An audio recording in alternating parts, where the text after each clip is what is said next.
Doctor's hand was already moving toward the machine. 10 seconds. That was all Lucas Sterling had left. The monitors were slowing. The room had gone quiet in that specific way, the way that means everybody in it has already accepted what is about to happen. Dr. Whitmore's voice was calm, practiced. It was the kind of calmness that comes from doing something difficult so many times it stops feeling difficult. Nobody moved. Nobody argued. Even the machine seemed to exhale, and then the door opened. Not with a crash, not with shouting. It opened the way a child opens a door, a small hand, a slow push, like she wasn't sure she was allowed, but she came anyway. She was 7 years old. Braids with yellow ribbons, a stuffed rabbit under her arm. Bare feet on the cold hospital floor. She had never met this man in her life. She walked straight to his bed, reached up, and placed her hand on top of his. The doctors and the other medical staff were stunned. The monitors changed. Nobody in that room had an explanation. Nobody could explain what happened next either, what she whispered into the ear of a man who, by every medical measurement, could not hear a single word, but his fingers moved. Stay with me. This story is just getting started. Before we continue, hey, welcome. If this is your first time here, I'm so glad you found us. This is Afro-Korean series by Dimphna. This channel is where two worlds collide, African heart, Korean drama energy. We tell stories that feel real because they are built from real emotions. Love, loss, power, survival. The kind of stories that make you forget you were even tired. Every episode drops with new tension and new reasons to stay until the very last word. If this story grabs you, and I genuinely think it will, subscribe to Afro-Korean series by Dimphna so you never miss what comes next. Please comment your reactions as you listen. I would be glad to hear from you. Now, let's get into it. There are men in this world who exist above consequence. Lucas Sterling was one of them, 6 feet tall, black hair slicked back, a jaw cut like someone had designed him specifically to intimidate. The scar above his left eyebrow was faint but deliberate, the kind that tells a story without asking permission. The dragon and tiger wrapped across both arms from wrist to shoulder, ink so detailed it looked alive in certain light. He owned so many pharmaceutical distribution across the city. His massive wealth has brought a sting of jealousy among rivals. They had tried to investigate him across 2 decades. None of them were successful. He had survived 4 assassination attempts. He had never been hospitalized. His stern looks alone brings fear among his co-staff. Which is why the sight of him lying motionless in room 412 of Seoul Central Medical, chest barely rising, machines breathing for him, gold watch still clasped to his wrist because nobody had dared remove it, felt like watching a mountain fall. Weary, nobody knew what to do with a fallen mountain. Some people, though, were already deciding. 3 hours before he hit the floor, Lucas was standing at his window on the 47th floor, rain on the glass. The city below like scattered embers. He had a contract on his desk worth $400 million, pharmaceutical distribution, Incheon to Jakarta, 6 weeks of legal work compressed into 12 pages. His pen was in his hand. The pen was heavy, custom-weighted. As he pressed the nib into the final page of the 12-page contract, the friction of the metal on the treated paper released a faint, sweet scent, like overripe almonds. His phone buzzed. It was an unknown number. He answered on speaker without looking up. The voice on the speaker pleaded. "It's a trap." Lucas smirked, the ink still glistening. "It's a $400 million trap, then." He signed it. Without having a second thought on the consequences, he capped the pen with a decisive click. He didn't know that the heat from his palm had already activated the VX9 variant embedded in the paper's fibers. It was a transdermal neurotoxin, designed to be absorbed through the pores and inhaled as it aerosolized upon contact with body heat. He set the pen down parallel to the desk edge, exactly so, and walked to the bar cart. He poured 2 shots of whiskey, but as he raised the glass, his pulse didn't just quicken, it thundered. His pupils blown wide, Lucas watched his hand tremble. The glass didn't just fall, his fingers simply forgot how to hold it. Something moved behind his eyes. Not pain, more like the world shifting 1 degree to the left. He set the glass down, reached for the desk. His fingers found the edge, then his legs went and the glass went with him, making the whiskey spilled across the carpet slowly, without urgency, like it had nowhere to be. He wasn't just falling, he was being locked inside his own body. As the room dimmed to a narrow slit of light, the phone on the desk, still active, crackled one last time. "Lucas, if you can hear me, don't try to breathe. It only makes the absorption faster." Too late. The billionaire mafia boss was a prisoner in a suit, staring at the $400 million signature that had just made him bedridden. Lucas Sterling was on the floor of his penthouse. The glass cup breaking into pieces on the floor caught the attention of his men. His men moved without noise. That was the first thing you noticed about people who worked for Lucas Sterling. They had trained the panic out of themselves. When the guard who found him pressed 2 words into his earpiece, his voice didn't shake. "He's down," he said. Within 4 minutes, the elevator had moved 3 times. Within 7, the black SUVs were pulling out of the underground car park. No sirens, no announcement, no spectacle. Despite the unexpected trauma, his unconscious body still drives authority. Lucas was moved on a stretcher that had been in the building for exactly this scenario. Seoul Central Medical's East Wing was sealed within 11 minutes of the call. No overhead announcement. No explanation to overnight staff. 2 men in tactical gear at either end of the corridor. A patient intake form with only initials. One guard stood in the ambulance bay, watching his own breath cloud in the cold night air.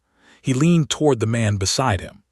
"Thus wasn't natural," he said, still amused by the sudden collapse of their boss. The other man said nothing. But 60 meters away, at the far edge of the car park, a black sedan sat with its engine running and its lights off. Inside it, someone watched and waited. He was a spy, from a rival gang that was assigned to finish the assignment. The room smelled of antiseptic and the specific silence that machines make when they are breathing for someone who cannot. Lucas lay in the center of it, shoulders pressing the edges of the hospital gown, navy suit jacket folded on the chair beside him, tattooed forearms resting at his sides. The gold watch was still on his wrist. His cufflinks, family crest, small and deliberate, sat on the bedside table. The monitors beeped steadily, signifying his heartbeat to be sure he's still safe. Nurse Ma Park stood near the window. She was 23, mint scrubs, straight black hair pulled into a ponytail. Small charms on her badge. She was assigned to monitor his health situation. Out of habit, not expectation, she had placed her hand briefly on his arm, the way she always did with patients who couldn't answer. She was watching the monitor now. The neural reading from 11 minutes ago. She reached for her notebook, small, covered in careful handwriting, and wrote down the time, the reading, and a single word beside it. Then she looked at the door and then back at the screen, and she kept what she knew to herself for now. Because she had learned that in this hospital, speaking too early cost you more than staying quiet. Dr. Lunkhead Whatma walked into the room at 11:52 p.m. He didn't look like a doctor coming to save a life. He looked like a man trying to finish a chore. He was in his late 50s with messy gray hair and eyes that kept darting to the door. He didn't sit. He stood by the Lutbud, staring at the brain scans. His hands were shaking just enough that the tablet in his grip rattled. "Brun activity is 0, Whatma said. He didn't sound sad. He sounded like he was reading a grocery list. "It's time to let him go." The coroner, Director Huck Ullungton, stood perfectly still. He was 67 and wasn't looking at the patient. He was looking at his gold watch. "We need this done clean," Ullungton said. His voice was cold and hard. "No news crews, no lawyers, just a quiet ending." Whatma nodded too fast. He reached into his pocket and pulled out a small silver pen, the same kind of pen Lucas had used to sign the contract. "What?" Ma said. Her voice was small, but it stopped the room. She pointed at the heart monitor. A tiny green line spiked. It was small, like a whisper. "Dr. Whatma, the brain reading at 11:41. There was a jump. Look." Whatma didn't even turn his head. He stepped in front of the screen, blocking her view with his body. "It's a glitch, Ma," he snapped. His voice was suddenly sharp like a knife. "The machine is old. The toxin destroyed his head. There's nothing left in there but ghost signals." He started writing on his clipboard, his pen scratching loudly against the paper. He was moving fast, too fast. "Minutes," Whatma whispered, mostly to himself. "In 10 minutes, we pull the plug." As he wrote, Ma noticed something. On the side of Whatma's white coat, there was a tiny smudge of blue ink. It was the exact same color as the poisoned ink on Lucas Sterling's desk. Whatma saw her looking. He quickly tucked his hand into his pocket and turned away. "Prapa the switch," he ordered. He wasn't looking at the charts anymore. He was looking at the clock. 3 floors below and 1 world away, Dumpna Murra Udami sat in a plastic chair in the general waiting area and counted the money in her purse for the 3rd time. The math hadn't changed. She was 32. Natural curls pinned back from her face. A pale green dress, modest, careful, the kind you wear when you want to look put together but spent 20 minutes deciding if you could afford the dry cleaning. Her wedding ring was on her finger. Her scarf was around her shoulders. Her small notebook sat unopened in her lap. Beside her, Jasmine slept in the chair, head tipped sideways, the stuffed rabbit tucked firmly under one arm. A superhero sticker gleamed on her backpack strap. Dumpna had brought Jasmine in because of the fever. The waiting list was long. She had seated so long, to the extent that the chairs were already making her feel uncomfortable. The fluorescent light above them flickered every few minutes like it was trying to tell her something. She looked at the coins in her palm. She looked at the bill estimate on the intake form. She put the coins back in her purse, closed it, pressed her hand flat against the notebook in her lap like she was steadying herself. She has been a sole breadwinner of the family, carry the responsibilities of raising Jasmine alone, since her husband requested for a divorce to go after his baby mama. She had been doing it alone for 2 years. Jasmine didn't ask for a coloring book. She didn't want the tablet or the cartoons playing on the small TV in the corner. Instead, she reached into her backpack and pulled out a heavy black pen. She found a stack of white hospital forms that had fallen off a desk and started to draw. Most 7-year-olds draw stick figures or suns in the corner of the page. Jasmine didn't. She drew with a steady hand, pressing the pen so hard against the paper that it made a scratching sound. Dumpna sat next to her, staring at the floor. Every few minutes she looked at the clock. 11 p.m. The hospital felt too quiet, like everyone was holding their breath. "Jasmine, honey, you should rest," Dumpna whispered. Jasmine didn't look up. She was busy shading a large, dark shape in the middle of the paper. It looked like a man trapped inside a thick black cloud. The cloud wasn't just smoke. It looked like heavy oil or mud pressing down on his chest. In the drawing, the man had one hand reaching upward. His fingers were stretched out, almost touching the edge of the page. But around his wrist, Jasmine had drawn a thick, dark chain that led off into the shadows. Jasmine stopped. She turned her head, listening. There was no sound except for the distant hum of the air conditioner, but Jasmine acted like she heard a voice. "Who's under the water?" Jasmine said. Her voice was flat and calm. It was the kind of voice that made the hair on Dumpna's arms stand up. Dumpna leaned over to see the paper. "Who is under the water?" "This man in the suit," Jasmine replied. She pointed the black pen at the drawing of the man's throat. She had drawn a tiny, sharp needle poking into his neck. "He wants to stand up. He's trying really hard, but the bad man is stepping on his breath." Dumpna felt a cold shiver run down her back. She grabbed the edge of the paper, her fingers shaking. "Because I can see the shadow standing over him. The shadow has a white coat and a silver pen." Dumpna's heart hammered against her ribs. She looked toward the hallway where Dr. Whatma had gone. "Come here," Dumpna said, pulling Jasmine into a tight hug. She tried to hide the drawing under her leg so no one else could see it. "Stay right here. Don't move." Jasmine hugged her back, but her eyes stayed fixed on the hallway. "The shadow is reaching for the plug." Spudahetruk ward was on the 2nd floor. The elevator took them to the 4th. Dumpna stepped out first, Jasmine on her hip, backpack over her shoulder, and immediately saw that this floor was wrong. The lighting was different. The men standing at either end of the corridor were very clearly not hospital staff. She turned back toward the elevator. "Mama." Jasmine's voice was calm. That specific calmness that Dumpna had learned to pay attention to, not excited, not scared.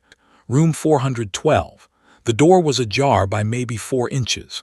Through the gap she could see the white edge of a hospital bed, the arm of a monitor, the faint green light of a screen. "One need to go downstairs," Dumpna said firmly. But Jasmine was already sliding off her hip, feet on the floor, small shoulders straight. She still had the doll under one arm and the drawing folded in her other hand. "He's in there," she said simply, Before Dimphna could respond, Officer Daniel Cole was already moving toward them from the end of the corridor. Broad, close-cropped hair, tactical vest, hand up. "Ma'am, this floor is restricted." Officer Daniel Cole had worked hospital security for 9 years. He had removed grieving relatives, aggressive visitors, journalists pretending to be family. He was calm under pressure. He did not get emotional on the job. He was not prepared for Jasmine Ademi. She looked up at him with the large brown eyes of a child who has already decided something and is simply waiting for the adults to catch up. "You need to step back to the elevator, little one," Cole said. Firm. Practiced. He glanced at Dimphna. "Ma'am, I'm going to have to ask you to take your daughter in." "He's scared," Jasmine said. Cole paused. "Excuse me," the man in that room. She pointed at the door. "He's scared. He doesn't want to go." Officer Jordan Mensah appeared behind Cole. He looked at Jasmine and then at Cole, and something moved across his face that he didn't have the vocabulary to describe professionally. "Ma'am, I need you to." His statement was cut off by the sounds of the monitor inside, as the room in 412 changed pitch. One single drop in the beat. Everyone in the corridor heard it. Mensah looked at the door, then at the child. His hand moved to his lanyard and stopped there, not sure what it was reaching for. Jordan Mensah didn't move his head. He only moved his eyes. He had been watching the man in the blue scrubs for exactly 22 minutes. In the world of high-level security, 20 minutes was the limit. If someone stayed that long without a purpose, they were a problem. The man stood at the very end of the long, white hallway. He wore a surgical mask and a blue cap. He held a silver clipboard, but Mensah noticed the small things, the things that didn't fit. The man hadn't checked a single patient's chart. He just stood there, his shadow stretching across the floor, staring at room 412. Mensah leaned against the wall near the nurse's station, acting like he was just bored. He saw Dr. Whitmore come out of room 412 for a second.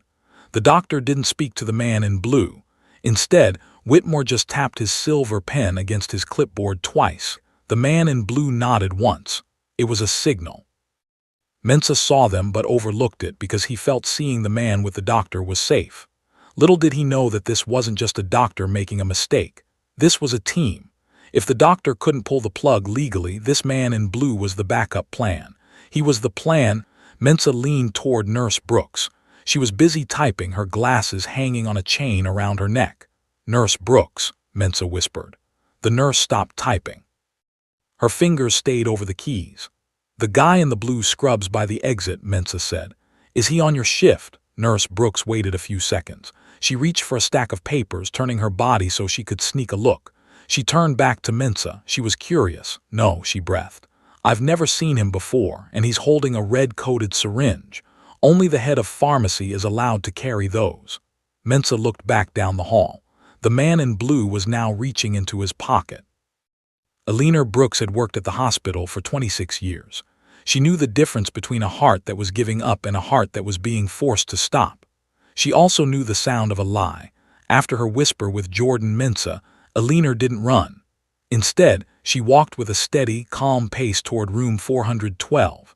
Every step she took felt like she was walking into a storm. She pushed the door open. The air inside the room was cold and smelled like sharp chemicals. Dr. Whitmore was already there.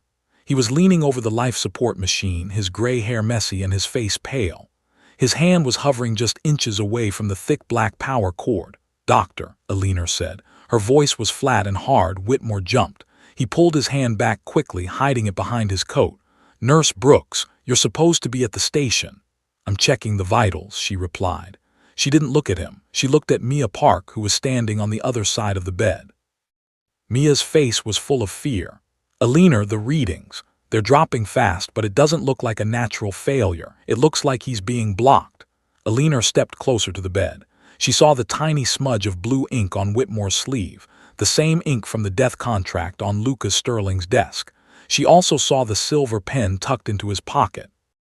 "Readings are dropping because of the choices being made in this room," Billionaire said. She looked Mia straight in the eye. "Mia, don't look away from that monitor. If anyone at all, tries to touch a wire or a plug, you scream. Do you understand?" Mia nodded as she gripped the edge of the bed. Whitmore stepped forward, his eyes darting to the door. "That's enough, Billionaire. I'm the doctor in charge here. The brain scans are dead. We are pulling the plug in 10 seconds. It's over. Alina looked through the glass window of the hospital door.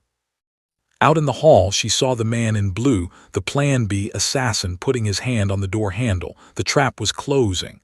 A doctor inside, a killer outside. "It's not over," Alina fired back. She reached into her own pocket and pulled out a small, heavy medical tool. "Because you aren't the only ones who know how to play this game." The hallway of the 4th floor was long and cold, as the smell of medical instrument evaporate the atmosphere. Dimphna walked slowly, her hand wrapped tightly around Jasmine's. Every time a man in a suit or a guard with a radio walked past, Dimphna looked at the floor. She felt out of place. This wasn't their world. This floor was filled with billionaires and secrets that could get people killed.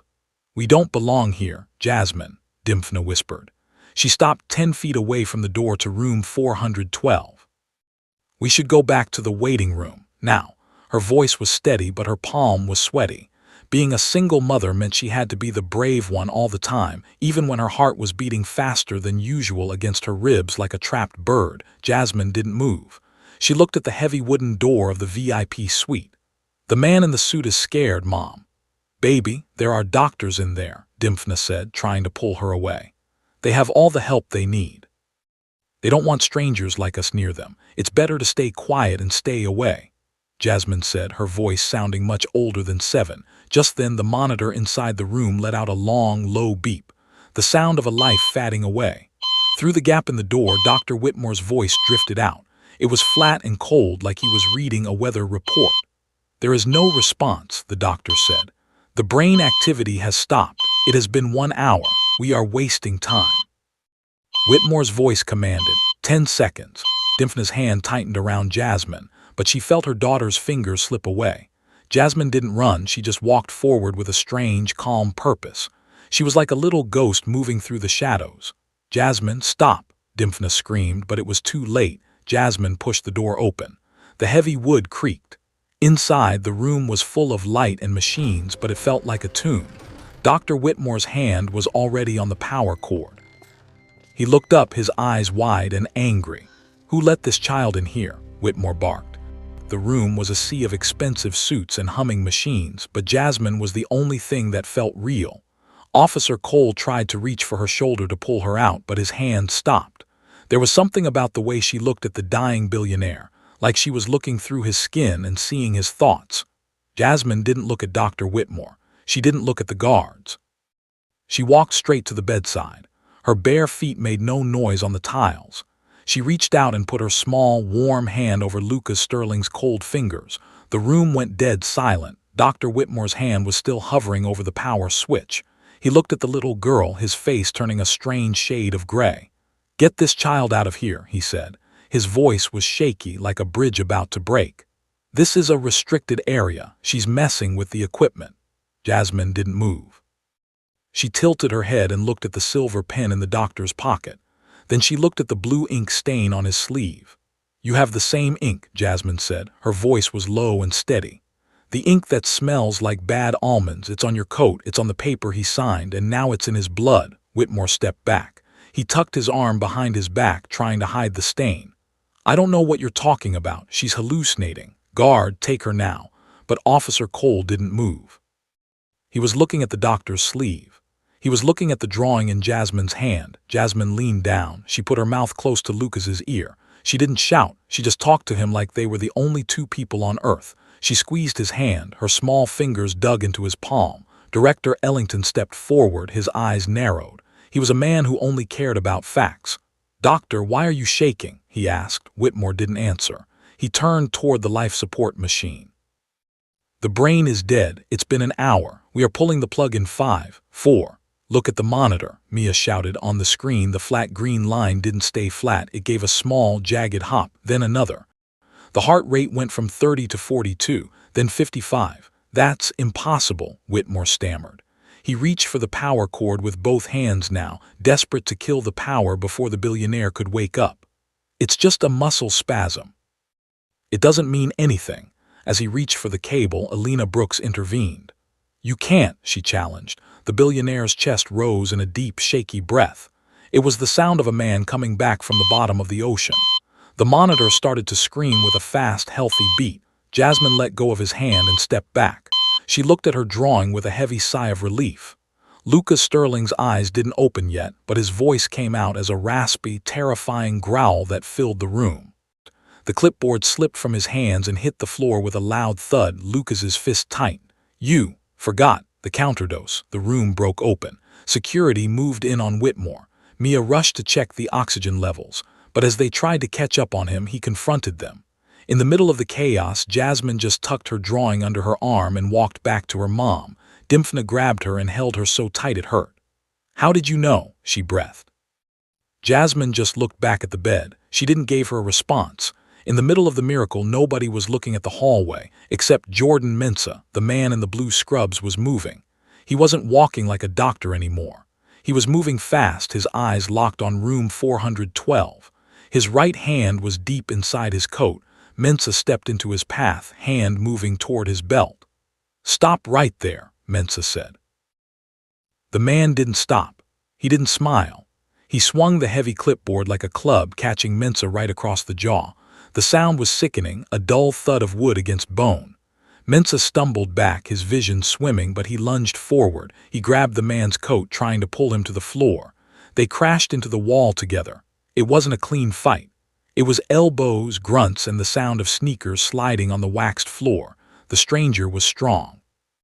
He jammed a thumb into a pressure point on Mensah's neck and drove a knee hard into his stomach. Mensah doubled over, gasping for air.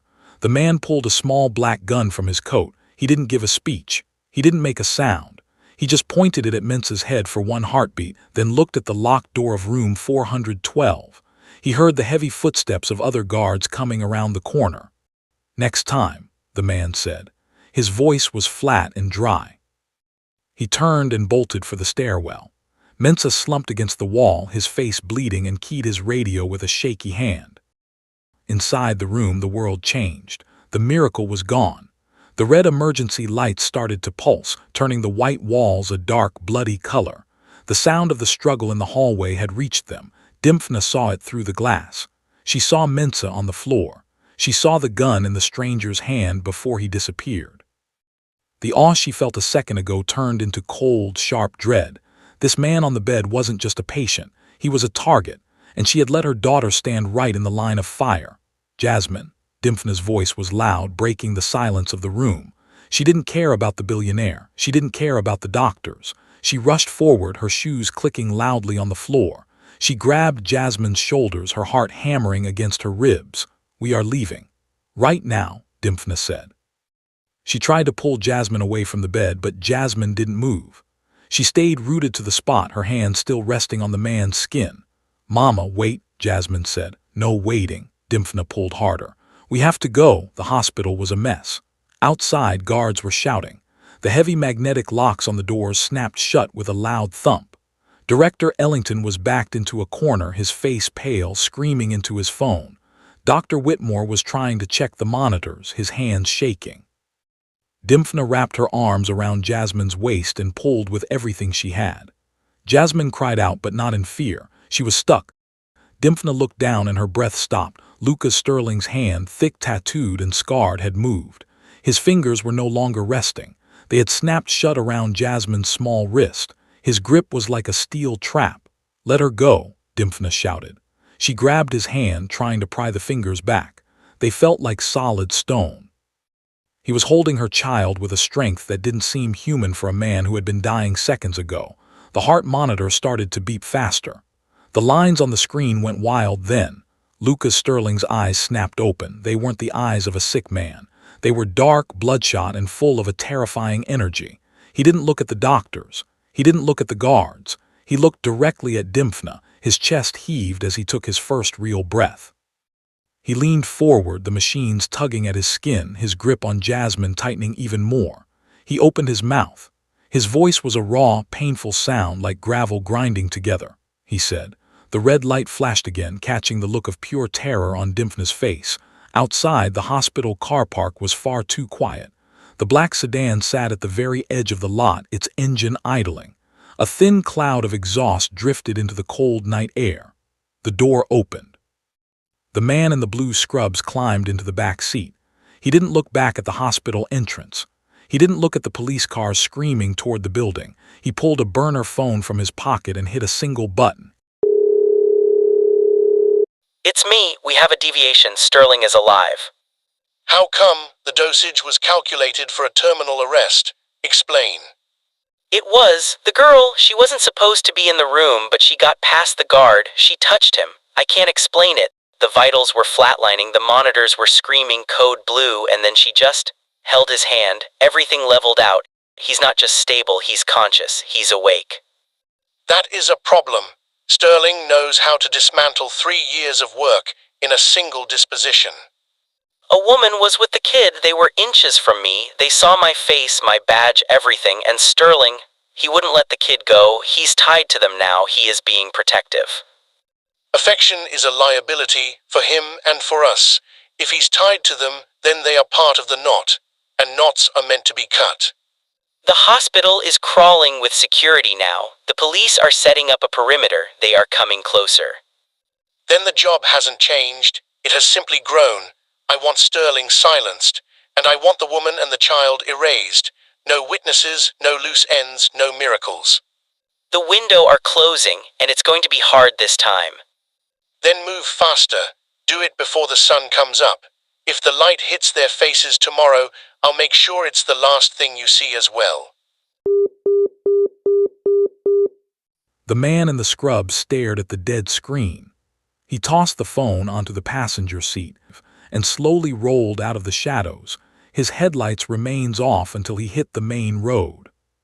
Lucas Sterling is back from coma, but he's not the only one. The man in the scrubs now has 3 targets. Dimphna and Jasmine have no idea that the man they just saved is the reason they have to battle for survival and safety. Why is Lucas holding onto Jasmine so tight? Is he protecting her, or is he the one they should be running from? Episode 2 is coming.